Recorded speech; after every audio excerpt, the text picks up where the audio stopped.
review problem number 7. Let's go.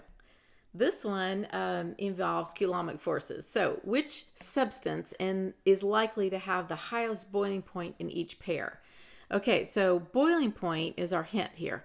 Now remember, the highest boiling point will have the highest attractive forces. Okay, and so we're looking for which one has the greatest force of attraction. And what kind of forces are we talking about?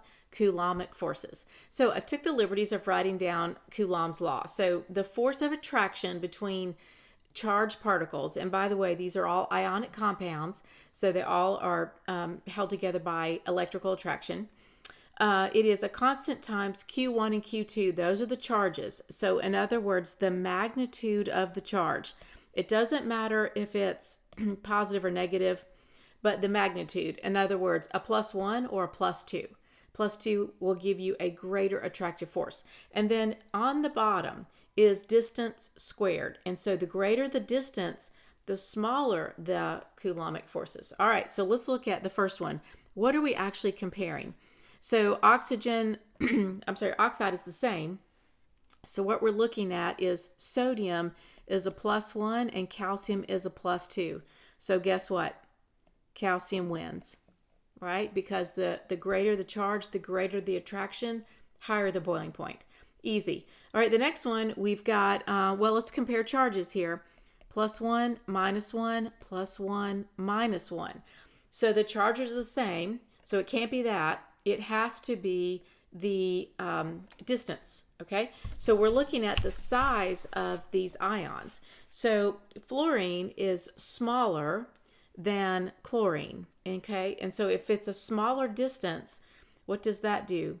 If R is smaller, force is larger.